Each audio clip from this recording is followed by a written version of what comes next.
সুপ্রিয় দর্শক, আমন্ত্রণ জানাচ্ছি ঢাকা মহানগর উত্তর রূপনগর থানাধীন এলাকায় বেড়িবাঁধ সংলগ্ন এক পূজা মণ্ডপে দুর্গাপূজায় বিশাল আয়োজন। এই আয়োজনে প্রধান অতিথি হিসেবে উপস্থিত আছেন ঢাকা মহানগর উত্তর বিএনপি আহ্বায়ক, ঢাকা 16 আসন সংসদ সদস্য পদপ্রার্থী আমিনুল হক। বিশেষ অতিথি হিসেবে উপস্থিত আছেন ঢাকা মহানগর উত্তর বিএনপি যুগ্ম আহ্বায়ক মাহবুব আলম মন্টু এবং বিশেষ অতিথি হিসেবে উপস্থিত আছেন ঢাকা মহানগর উত্তর রূপনগর থানা সিনিয়র যুগ্ম আহ্বায়ক বিএনপির ইঞ্জিনিয়ার মজিবুল হক। বিশেষ অতিথি আরও গণ্যমান্য ব্যক্তিবর্গ এখানে উপস্থিত আছেন এবং সভাপতিত্ব করছেন দিলীপ কুমার রায়। বীর মুক্তিযোদ্ধা দিলীপ কুমার রায়ের সভাপতিত্বে আজকের এই অনুষ্ঠান সমাপনী হচ্ছে। প্রিয় দর্শক, থাকবেন পুরো অনুষ্ঠান জুড়ে। আমি ছিলাম আপনাদের সাথে শাহ আলম সম্রাট, রিপোর্টার এমসিবি টিভি। একটি পয়েন্ট রয়েছে, সেটা খুব গুরুত্বপূর্ণ। সেটি হচ্ছে ধর্মীয় স্বাধীনতায় সর্বোচ্চ গুরুত্ব দেওয়া হবে। আপনারা আজকে যে হিন্দু সম্প্রদায়ের যে উৎসব, আজকে আমরা এখানে উপস্থিত হয়েছি, আপনাদের উৎসবের সাথে আমরা আজকে সহমর্মিতা, আন্তরিকতার সহিত, ভ্রাতৃত্ববোধের সহিত আপনাদের এই উৎসবকে আরো উৎসবমুখর পরিবেশ তৈরি করার জন্য আমরা আন্তরিকতার সহিত আপনাদের এখানে উপস্থিত হয়েছি। এবং আমাদের যখন ঈদের উৎসব হয়, তখন আপনারাও আমাদের সেই উৎসবে এসে আমাদের সাথে সহমর্মিতা প্রকাশ করেন। আমরা এই অসাম্প্রদায়িক বাংলাদেশ গড়ার লক্ষ্য নিয়ে আমাদের মাননীয় ভারপ্রাপ্ত চেয়ারম্যান জনাব তারেক রহমান দৃঢ়ভাবে তিনি কাজ করে চলেছেন।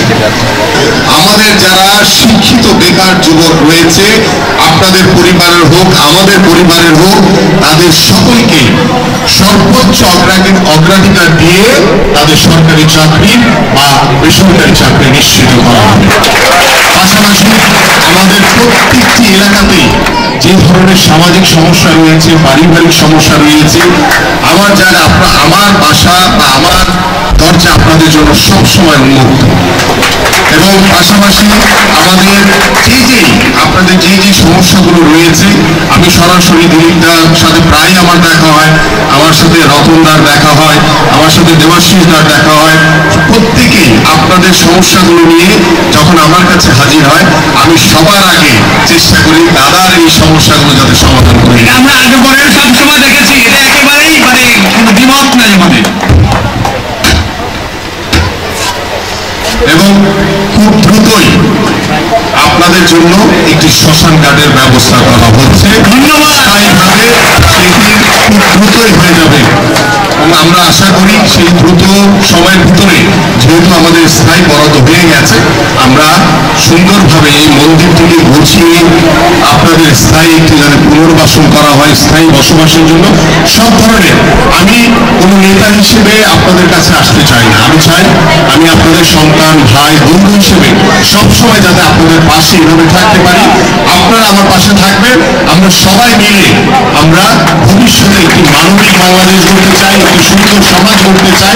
আমি আমার বক্তব্য দীর্ঘায়িত করবো না, অনেক বড় আপনাদের উৎসব চলমান রয়েছে এবং এই উৎসবের প্রতি আমাদের সহমর্মিতা, আন্তরিকতা, ভ্রাতৃত্ববোধ সবসময় থাকবে, আজীবন থাকবে। আপনারা সবাই ভালো থাকবেন। বাংলাদেশ জিন্দাবাদ, বাংলাদেশ জাতীয়তাবাদী দল বিএনপি জিন্দাবাদ। আপনাদের সকলকে আবারও শারদীয় শুভেচ্ছা। এত সুন্দর